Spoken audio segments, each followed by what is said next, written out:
ಸ್ನೇಹಿತರು ನಮಸ್ಕಾರ. ನಾನು ನಿಮ್ಮ ರಾಕೇಶ್ ಆರುಂಡಿ. 2 ಕೋಟಿ ರೂಪಾಯಿ ಇನ್ಶೂರೆನ್ಸ್ ಅಮೌಂಟ್ ಸಿಗುತ್ತೆ ಅಂತ ಅನೈತಿಕ ಸಂಬಂಧವನ್ನು ಇಟ್ಕೊಂಡಿದ್ದಂಥ ಮಾಜಿ ಸೈನಿಕನ ಹೆಂಡತಿ ಕೇಸ್ಗೆ ಇದೀಗ ಬಿಗ್ ಟ್ವಿಸ್ಟ್ ಕೂಡ ಸಿಗ್ತಾ ಇರೋದು. ಮಾಜಿ ಸೈನಿಕ ಸಂದೀಪ್ ಮಂಜರ್ಗಿಯನ್ನು ಹತ್ಯೆಗೈದಂಥ ಕೇಸ್ ಇದು. ಬರೋಬ್ಬರಿ 2 ಕೋಟಿ ರೂಪಾಯಿ ವಿಮೆ ಹಣ, ಅದಕ್ಕೋಸ್ಕರವಾಗಿ ನಡೆದಂಥ ಹಸಿ ಬಿಸಿ ಕ್ರೈಮ್ ಥ್ರಿಲ್ಲರ್ ಕತೆ ಇವತ್ತು ವೆಬ್ ಸೀರೀಸ್ ಕ್ರೈಮ್ ಥ್ರಿಲ್ಲರ್ ಸಿನಿಮಾವನ್ನು ಕೂಡ ಮೇರಿಸುವಂತಿರೋದು. ಸಖತ್ ಪ್ಲಾನ್ ಮಾಡಿದಂಥ ಖತರ್ನಾಕ್ ಜೋಡಿ ಇವತ್ತು ಲಾಕ್ ಆಗಿದ್ದು ತನಿಖಾಧಿಕಾರಿಗಳು ಕೂಡ ಶಾಕ್ ಆಗ್ತಾ ಇರೋದು. ಒಂದು ಕಡೆ ದೇಶ ಕಾಯೋ ಸೈನಿಕರಿಗೆ ಗಡಿಯಲ್ಲಿ ಶತ್ರು ಯಾರು ಮಿತ್ರ ಯಾರು ಅನ್ನೋದು ಚೆನ್ನಾಗಿ ಗೊತ್ತಿರುತ್ತೆ. ಆದರೆ ಅದೇ ಸೈನಿಕ ತನ್ನ ಸ್ವಂತ ಮನೆಗೆ ಬಂದಾಗ ತನ್ನ ಪಕ್ಕದಲ್ಲಿ ಮಲಗಿರ್ತಕ್ಕಂಥ ಹೆಂಡತಿಯೇ ಯಮನಾಗ್ತಾಳೆ ಅಂತ ಗೊತ್ತಿರೋದಿಲ್ಲ. ಇದು 2 ಕೋಟಿ ರೂಪಾಯಿ ಹಣದ ದುರಾಸೆಗೆ ಬಲಿಯಾದಂಥ ಒಬ್ಬ ನಿವೃತ್ತ ಸೈನಿಕನ ರಕ್ತಸಿಕ್ತ ಕಥೆ. ಈ ಕೇಸ್ನಲ್ಲಿ FSL ಅಧಿಕಾರಿಗಳ ಕೈವಾಡ ಹೇಗಿತ್ತು ಅನ್ನೋದನ್ನು ಕೂಡ ನೋಡ್ತಾ ಹೋಗಬೇಕು. ಜಸ್ಟ್ 3 ತಿಂಗಳು ಸ್ನೇಹಿತರೆ, ಮಾಜಿ ಸೈನಿಕ ಸಂದೀಪ್ ಮಂಜರ್ಗಿ ಅನ್ನೋರು ಅನುಮಾನಾಸ್ಪದವಾಗಿ ಸಾವನ್ನಪ್ಪಿದ್ರು. ಕೇಸನ್ನು ದಾಖಲಿಸ್ಕೊಂಡಂಥ ಪೊಲೀಸ್ನವರು ತನಿಖೆಯನ್ನು ಶುರು ಮಾಡ್ತಾರೆ. ಆದರೆ ಯಾವುದೇ ಮಾಹಿತಿ ಕೂಡ ಸಿಕ್ಕಿರಲಿಲ್ಲ. ಹೀಗಾಗಿ ಈ ಕೇಸ್ ಕೂಡ ಮೂಲೆ ಗುಂಪಾಗುತ್ತೆ. ಇನ್ನೇನು ಈ ಕೇಸ್ ಕೂಡ ಮುಚ್ಚೆ ಹೋಯಿತು ಅನ್ನೋ ಹೊತ್ತಲ್ಲಿ ರೋಚಕ ಟ್ವಿಸ್ಟ್ ಕೂಡ ಸಿಗುತ್ತೆ. ಎಗ್ ರೈಸ್ ಅಂಗಡಿಯ ಪ್ರಿಯಕರ ಒಂದು ಖತರ್ನಾಕ್ ಸ್ಟೋರಿಯನ್ನು ಕೂಡ ರಿವೀಲ್ ಮಾಡಿಬಿಡ್ತಾನೆ. ಇತ್ತ ಸುಮಂಗಲಿ ಅಂತಿದ್ದ ಸುಮಾಳೆ ಮೇಲೆಯೇ ಅನುಮಾನವನ್ನು ಹುಟ್ಟುವಂತೆ ಈ ವಿಡಿಯೋ ಮಾಡುತ್ತೆ. ಆಗ ಎಗ್ ರೈಸ್ ಅಂಗಡಿ ಹೋಗಿ ಹಾಫ್ ಎಗ್ ರೈಸ್ ಜೊತೆ ಹಾಫ್ ಕಬಾಬ್ ತಿಂದು ಬರ್ತಿದ್ದಂಥ ಇದೇ ಮಾಜಿ ಸೈನಿಕನ ಹೆಂಡತಿ ಸುಮಾ ಆತನ ತೋಳ ತೆಕ್ಕೆಯಲ್ಲಿ ಹೇಗೆ ಬಿದ್ದು ಪ್ರಪಂಚವನ್ನೇ ಮರೆತಿದ್ಲು. ಗಂಡ ಅನಿಸಿಕೊಂಡವನೂ ಕೂಡ ಹೇಗೆ ಲೆಕ್ಕವಿಲ್ಲದಂತಾಗಿ ಆತನಿಗೂ ಕೂಡ ಚಟ್ಟವನ್ನು ಕಟ್ಟತಕ್ಕಂಥ ಪ್ಲಾನನ್ನು ಮಾಡಿದ್ಲು ಅನ್ನೋ ರೋಚಕ ಕತೆ ಬಯಲಾಗತ್ತೆ. ಒಂದು ಕಡೆ ಗಂಡ ಸಾವನ್ನಪ್ಪಿದರೆ 2 ಕೋಟಿ ರೂಪಾಯಿ ವಿಮೆ ಹಣ ಬರುತ್ತೆ ಅನ್ನೋದು ಆರೋಪಿ ಸುಮಾಳಿಗೆ ಗೊತ್ತಿರುತ್ತೆ. ಸಂದೀಪ್ ಮಂಜರ್ಗಿ ಅವರ ಹೆಸರಿನಲ್ಲಿ SBI ಮತ್ತು HDFC ಬ್ಯಾಂಕ್ಗಳಲ್ಲಿ ಭಾರೀ ಮೊತ್ತದ ಇನ್ಶೂರೆನ್ಸ್ ಕೂಡ ಮಾಡಿಸಲಾಗುತ್ತೆ. ರಸ್ತೆ ಅಪಘಾತದಲ್ಲಿ ಏನಾದರೂ ಮರಣ ಹೊಂದಿದರೆ ಸುಮಾರು 2 ಕೋಟಿ ರೂಪಾಯಿ ವಿಮಾ ಹಣ ಬರುತ್ತೆ ಅನ್ನೋ ದುರಾಸೆ ಇಂಥದ್ದೊಂದು ಭೀಕರವಾದಂಥ ಕೃತ್ಯವನ್ನು ಮಾಡಲಿಕ್ಕೆ ಪ್ರೇರೇಪಣೆ ಕೊಡುತ್ತೆ. ಮಾರ್ಚ್ 13ನೇ ತಾರೀಕು ಸಂದೀಪ್ ಅವರು ಬೈಕ್ ಅಪಘಾತದಿಂದ ಸಣ್ಣ ಪುಟ್ಟ ಗಾಯಗಳೊಂದಿಗೆ ಘಟಪ್ರಭಾದ GJ ಆಸ್ಪತ್ರೆಗೆ ದಾಖಲಾಗ್ತಾರೆ. ಅವರು ಗುಣಮುಖರಾಗ್ತಾ ಇರೋದನ್ನು ಕಂಡು ಆಸ್ಪತ್ರೆಯ ಸಿಬ್ಬಂದಿಗಳ ಸಹಾಯದೊಂದಿಗೆ ಸಲೈನ್ ಮುಖಾಂತರವಾಗಿ ಕೀಟನಾಶಕವನ್ನು ಹಾಕಿ ಮಾರ್ಚ್ 15ರಂದು ಅವರ ಪ್ರಾಣವನ್ನು ತೆಗೆಯಲಾಗುತ್ತೆ. ವೈದ್ಯಕೀಯ ದಾಖಲೆಗಳನ್ನೂ ಕೂಡ ಇದನ್ನು ತಿರುಚಿ ಅಪಘಾತದ ಗಾಯಗಳಿಂದಾಗಿ ಇವರು ಪ್ರಾಣವನ್ನು ತೆತ್ತಿದ್ದಾರೆ ಅಂತ ಹೇಳಿ ನಮೂದಿಸಿ ಶವ ಸಂಸ್ಕಾರವನ್ನು ಕೂಡ ಮುಗಿಸಿಬಿಡ್ತಾರೆ. ನೋಡಿ, ಈ ಕೇಸ್ನಲ್ಲಿ FSL ಅಧಿಕಾರಿಗಳು ಕೂಡ ಶಾಮೀಲಾಗಿರೋದೇ ಆತಂಕಕಾರಿಯಾದಂಥ ವಿಷಯ. ಇದು ನಮ್ಮ ವೈದ್ಯಕೀಯ ಲೋಕದಲ್ಲಿ ಒಂದು ಅಚ್ಚರಿ ಪಡುವಂಥ ವಿಷಯ. ಮತ್ತು ಯಾವ ರೀತಿಯಾಗಿ ಭ್ರಷ್ಟಾಚಾರ ಅನ್ನೋದು ಎಲ್ಲ ಇಲಾಖೆಗಳಲ್ಲೂ ಕೂಡ ವ್ಯಾಪಿಸಿದೆ ಅನ್ನೋದನ್ನು ನಾವು ಅರ್ಥ ಮಾಡ್ಕೊಳ್ಬೇಕು. ಮಾಜಿ ಸೈನಿಕನ ಹೆಂಡತಿ ಪ್ರಿಯಕರನ ಜೊತೆ ಬರೀ ರೊಮ್ಯಾನ್ಸ್ ಮಾತ್ರ ಅಲ್ಲ ಸ್ನೇಹಿತರೆ, ರಣಭೀಕರ ಕೃತ್ಯಕ್ಕೆ ಸಂಚು ರೂಪಿಸಿರೋದು ನಿಜಕ್ಕೂ ರೋಚಕವೇ ಸರಿ. ಇದರಲ್ಲಿ ಇಬ್ಬರೂ ಕೂಡ ಜೀವನ ನಡೆಸೋಣ ಅಂತ ಹೇಳಿ ಪ್ರಿಯಕರನಿಗೆ ಆಸೆಯನ್ನು ಹುಟ್ಟಿಸ್ತಾ ಈ ಸುಮಾ ಸಂದೀಪ್ನ ಕಥೆಯನ್ನು ಮುಗಿಸ್ಲಿಕ್ಕೆ ಪ್ಲ್ಯಾನ್ ಮಾಡ್ತಾಳೆ. ಒಂದು ಕಡೆ ಎಲ್ಲವೂ ಆಗುತ್ತೆ, ವಿಮಾ ಹಣ ಕೂಡ ಬರುತ್ತೆ, ಸುಮಾಳ ಕೈ ಸೇರುತ್ತೆ. ಯಾವಾಗ ಕೋಟಿ ಹಣ ಅಕೌಂಟಿಗೆ ಬಂದು ಬಿತ್ತು ನೋಡಿ, ಸುಮಾಳ ವರ್ಷೆ ಬದಲಾಗ್ಬಿಡುತ್ತೆ. ಪ್ರಿಯಕರ ಪುಂಡಲೀಕನನ್ನು ಅವಾಯ್ಡ್ ಮಾಡೋದಕ್ಕೆ ಶುರು ಮಾಡ್ತಾಳೆ. ಅರ್ಧ ಅಮೌಂಟನ್ನು ಶೇರ್ ಕೊಡ್ತೀನಿ, ಜೊತೆಗೆ ನಾವಿಬ್ಬರು ಕೂಡ ಸಂಸಾರ ನಡೆಸೋಣ ಒಟ್ಟಾಗಿ ಅನ್ನೋ ರೀತಿಯಾಗೆಲ್ಲ ಮಾತುಕತೆ ಆರಂಭದಲ್ಲಿ ಆಗಿರುತ್ತೆ. ಆದರೆ ಇದೇ ಹಣದ ಹಂಚಿಕೆ ವಿಷಯವಾಗಿ ಇಬ್ಬರು ಜಗಳವನ್ನು ಮಾಡ್ಕೊಳ್ತಾರೆ. ಬಳಿಕ ರೊಚ್ಚಿಗೆದ್ದಂಥ ಪ್ರಿಯಕರ ಪೊಲೀಸ್ನವ್ರಿಗೂ ಕೂಡ ಮಾಹಿತಿಯನ್ನು ಕೊಡ್ತಾನೆ. ಯಾವಾಗ ಪೊಲೀಸ್ನವ್ರು ಲಾಕ್ ಮಾಡ್ತಾರೋ ಪ್ರಿಯಕರನ ವಿಡಿಯೋ ಕೂಡ ಹೊರಗೆ ಬರುತ್ತೆ. ಈ ವಿಡಿಯೋದಲ್ಲಿ ಆರೋಪಿ ಸುಮಾಳ ಎಲ್ಲ ಕಳ್ಳಾಟಗಳು ಕೂಡ ಬಯಲಾಗುತ್ತೆ. ಯಾವಾಗ ಈ ವಿಡಿಯೋಗಳು ಎಲ್ಲವೂ ಕೂಡ ವೈರಲ್ ಆಗುತ್ತೋ ಅನುಮಾನದ ಹಿನ್ನೆಲೆಯಲ್ಲಿ ಬೆಳಗಾವಿಯ ಉಪವಿಭಾಗಾಧಿಕಾರಿಗಳ ಸಮ್ಮುಖದಲ್ಲಿ ಪೊಲೀಸ್ನವರು ಸಂದೀಪ್ ಅವರ ಶವವನ್ನು ಸಮಾಧಿಯಿಂದ ಹೊರತೆಗಿತಾರೆ. ಮರಣೋತ್ತರ ಪರೀಕ್ಷೆಯನ್ನು ಕೂಡ ನಡೆಸ್ತಾರೆ. ಆಗ ವಿಷಪ್ರಾಶನ ಆಗಿರೋದು ಕೂಡ ದೃಢಪಡುತ್ತೆ.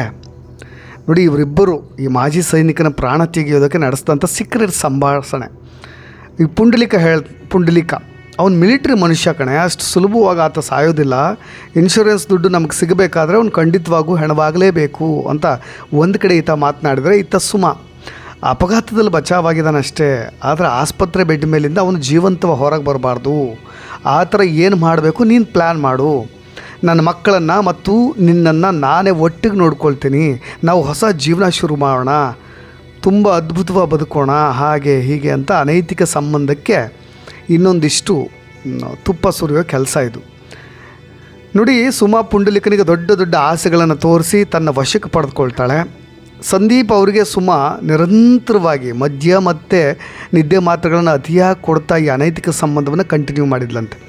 ಇದರಿಂದಾಗಿ ಯಾವಾಗ ಮಾಜಿ ಸೈನಿಕ ಸಂದೀಪ್ ದಿನವಿಡೀ ಮಂಪರ್ನಲ್ಲಿ ಈ ನಿದ್ದೆ ಮಾತ್ರೆಗಳನ್ನು ನುಂಗ್ತಾ ಇದ್ರಲ್ವ, ಆಗ ಈ ಇಬ್ಬರು ಆರೋಪಿಗಳು ತಮ್ಮ ಅನೈತಿಕ ಸಂಬಂಧವನ್ನು ಮುಂದುವರಿಸಲಿಕ್ಕೆ ಸುಲಭ ಆಗ್ತಾಯಿತ್ತು.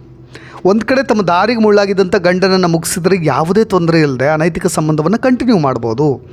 ಮತ್ತು ಈ ಬರ್ತಕ್ಕಂಥ ಇನ್ಶೂರೆನ್ಸ್ ಅಮೌಂಟ್ನಿಂದ ಐಷಾರಾಮಿ ಜೀವನ ನಡೆಸ್ಬೋದು ಅಂತೇಳಿ ಇವರು ಸೇರಿಕೊಂಡು ಈ ಥರದೊಂದು ಸಂಚನ್ನು ರೂಪಿಸ್ತಾರೆ.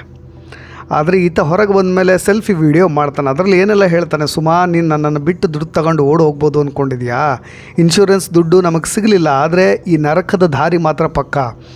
ನಾನು ಜೈಲಿಗೆ ಹೋದರೆ ನಿನ್ನನ್ನು ಎಳ್ಕೊಂಡೇ ಹೋಗ್ತೀನಿ. ನಾವು ಮಾಡಿರೋ ಪಾಪದ ಕತೆ ಇಡೀ ಜಗತ್ತಿಗೆ ಗೊತ್ತಾಗಲಿ ಅಂತ ಮಾತನಾಡಿ ಒಂದು ವಿಡಿಯೋನು ಕೂಡ ಹರಿಬಿಟ್ಟಿರ್ತಾನೆ.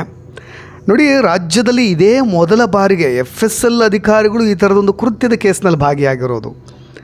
ಮರಣೋತ್ತರ ಪರೀಕ್ಷೆ ವರದಿಯನ್ನೇ ಎಡಿಟ್ ಮಾಡಿ ತಿರುಚಿ ಕೇಸ್ನ ದಿಕ್ಕನ್ನು ತಪ್ಪಿಸಲಿಕ್ಕೆ ಯತ್ನ ಮಾಡಿರೋದು.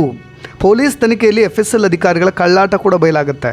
ಪೊಲೀಸ್ನವ್ರಿಗೆ ಗೊತ್ತಿತ್ತು ಇದು ಯಾವ ಹಂತಕ್ಕೆ ಹೋಗಿದೆ, ಯಾರೆಲ್ಲ ಶಾಮೀಲಾಗಿದ್ದಾರೆ. ಆಸ್ಪತ್ರೆ ಮಾತ್ರವಲ್ಲ, ಈ ರಿಪೋರ್ಟ್ನಲ್ಲೂ ಕೂಡ ಏನೋ ಒಂದು ತಂತ್ರ ಅಡಗಿದೆ ಅಂತ. ಕುತಂತ್ರ ಆ್ಯಕ್ಚುಲ್ ಆಗಿ.